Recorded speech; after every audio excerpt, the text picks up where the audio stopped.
کیا فرمائیں گے کہ علمی مقام جو آپ کا ہے، پہلے اس پہ بات کرتے ہیں پھر روحانی مقام پہ بات کرتے ہیں، کیونکہ یہ آپ کا اسپیسیفک مجھے پتا ہے بڑا ٹیسٹ ہے اس شعبے میں۔ بسم اللہ الرحمن الرحیم۔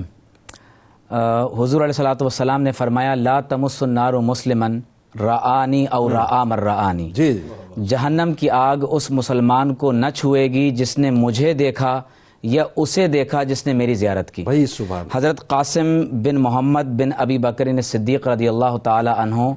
انہی جلیل القدر تابعین میں سے ہیں جنہوں نے اپنے زمانے میں اکابر صحابہ کرام رضوان اللہ تعالی علیہم اجمعین کی نہ صرف زیارت کی بلکہ ان کے علوم کے وارث بھی قرار پائے۔ سبحان اللہ۔ آپ حضرت سیدہ عائشہ صدیقہ رضی اللہ تعالی عنہا کے علوم کے وارث ہیں، اور آپ کی شخصیت کا ایک بہت بڑا پہلو جو یقیناً سلسلہ عالیہ نقشبندیہ سے تعلق رکھنے والے تمام تر ہی افراد کے لیے بہت لائق توجہ ہے، اور وہ یہ ہے کہ جب آپ سلسلہ نقشبندیہ کا شجرہ پڑھتے ہیں، چاہے وہ مجدد الفسانی علیہ الرحمہ کے کسی بھی طریق سے اوپر کی طرف بڑھتا ہو، تو آپ دیکھیے کہ صدیق اکبر رضی اللہ تعالی عنہ کے فیض یافتہ ہیں حضرت سیدنا سلمان فارسی رضی اللہ تعالی عنہ، اور آپ کے مستفیدین میں سے ہیں حضرت سیدنا قاسم بن محمد بن ابی بکر رضی اللہ تعالی عنہ، اور پھر آپ کے مستفیدین میں سے حضرت امام جعفر صادق رضی اللہ تعالی عنہ کی ذات اقدس ہے۔ تو سلسلہ عالیہ نقشبندیہ میں آپ کا نام مبارک اس طرح سے ذکر کیا جاتا ہے۔ پھر آپ دیکھیے کہ بالخصوص آپ نے حضرت کے علمی مقام و مرتبے پر بات کی ہے۔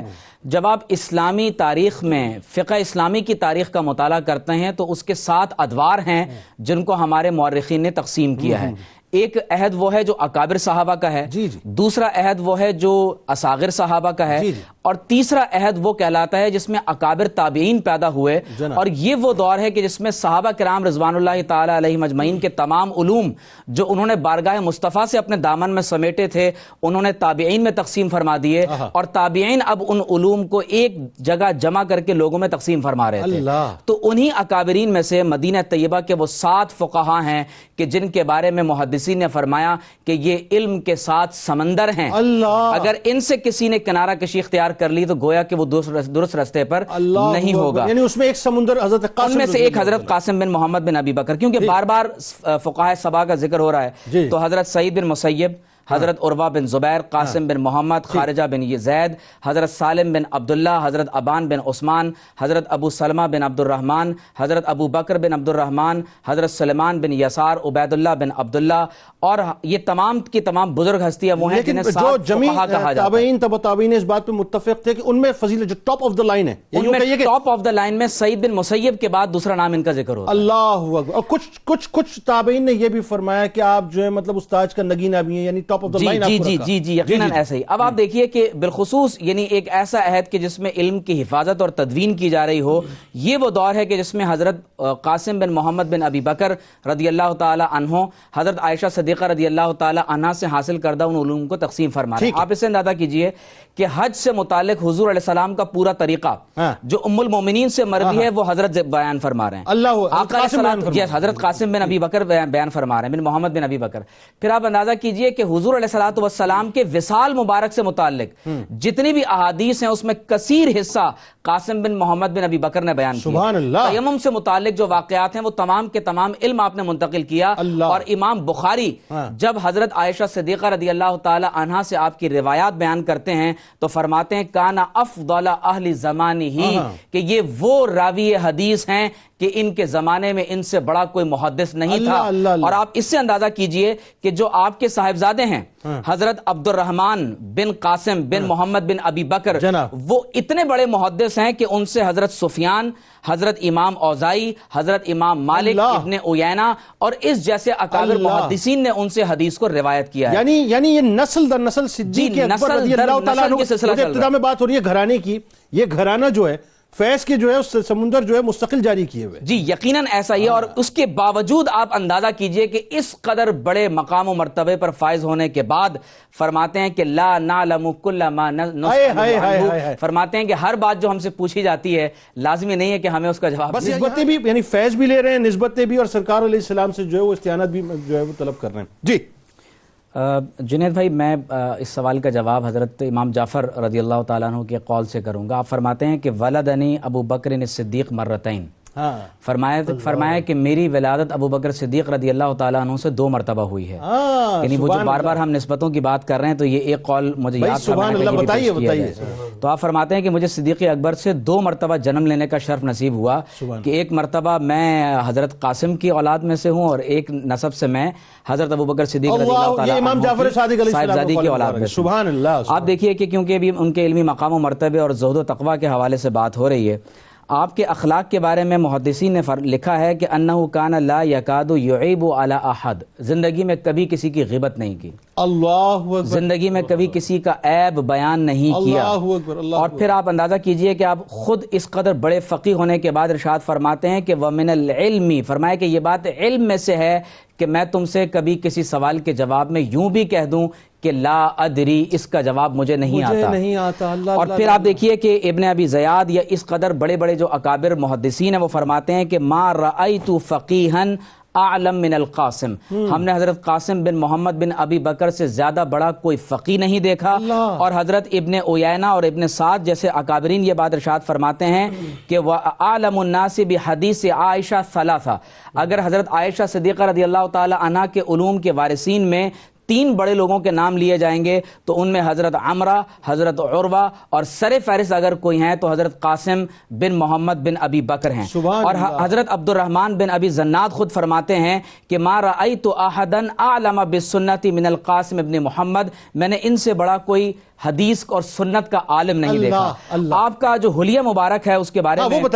محدثین نے یہ لکھا ہے کہ آپ رضی اللہ تعالی عنہ بہت ہی ضعیف البدن تھے، سفید رنگ کا امامہ آپ سر مبارک پر رکھا کرتے تھے اور اس کا شملہ مبارک پشت کی جانب ایک بالش جو ہے وہ لٹکا کرتا تھا. اور آپ رضی اللہ تعالی عنہ زرد رنگ کی مہندی اپنی داڑھی مبارک میں لگایا کرتے تھے. اور آپ کا وصال جب قدید کے مقام پر ہوا ہے تو آپ نے فرمایا کہ میرے اسی لباس میں، سادگی کا عالم یہ ہے، فرماتے ہیں کہ میرے اسی لباس میں مجھے دفن کر دینا، کفن دے کر جس لباس میں اللہ کی بارگاہ میں نماز ادا کیا کرتا تھا. کفنونی فی ثیابی التی کنت اصلی فیہا، جس نماز کی حالت میں میں اس جسم کے ساتھ لباس کو میں لگا کر رکھا کرتا تھا. اچھا، اس میں قطع کلام کی معذرت، ان کے بیٹے نے سوال بھی کیا تھا نا کہ نیا لباس نہ دو، تو آپ نے فرمایا تھا کہ نیا لباس زندوں کے لیے، مردوں کے لیے نہیں. فرمایا کہ میں وہی بات کہوں گا جو میرے جد امجد صدیق اکبر نے ارشاد فرمائی تھی کہ وہی نصیحت ہے کہ جس لباس کی زیادہ ضرورت زندوں کو ہے وہ لباس ان تک پہنچا دیا جائے. پھر آپ کی وصیت یہ تھی کہ جب میرا وصال کا وقت قریب آئے تو میرے جنازے میں آگ کو لے کر مت چلنا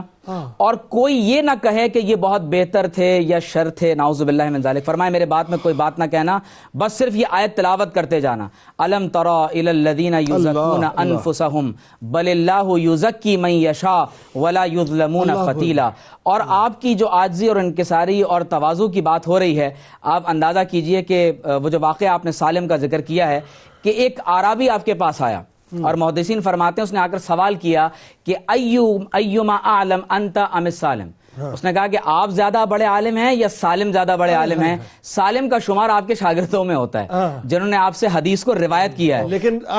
تو آپ فرماتے ہیں سبحان اللہ، کل سیخبرک بما علم، ہر شخص وہی بتائے گا جس کا علم اللہ نے اس کو عطا کیا ہے. تو اس نے کہا کہ نہیں، ایکم اعلم، آپ میں سے بڑا عالم کون ہے؟ تو آپ نے فرمایا سبحان اللہ ذاک سالم. فرمایا آپ سالم کے پاس چلے جائیں اور فصلہ، ان سے جا کر سوال کیجئے. کیونکہ ظاہر ہے جو فیض کا دریا اور سمندر حضرت قاسم رضی اللہ تعالیٰ عنہ سے پھیلا، میں چاہتا ہوں ذرا ان میں کس کس نے اپنا حصہ ادا کیا وہ بھی اس پہ ہی بات ہو جائے. دیکھیے، آپ سے جن لوگوں نے حدیث کو روایت کیا ہے ان میں آپ کے بیٹے حضرت عبد الرحمن ہیں،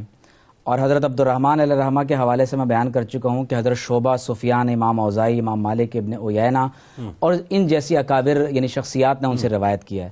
پھر آپ دیکھیے کہ اسی طرح امام شعبی، امام نافع، حضرت سالم بن عبداللہ، امام زہری جو حدیث کے مدون ہیں یعنی وہ ان کے شاگردوں میں سے ہیں. اسی طرح ابن ابی ملیکہ، حضرت ربیعہ اور حضرت عبید اللہ بن عمر، حضرت ابن عون، حضرت ابو زناد، حضرت عبید اللہ بن ابی زناد، اور ان تمام لوگوں نے آپ سے روایت کی. میں آپ کا قول یہاں پر مزید بیان کروں کہ آپ ارشاد فرماتے ہیں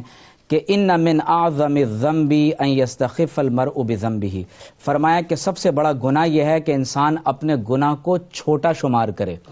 اور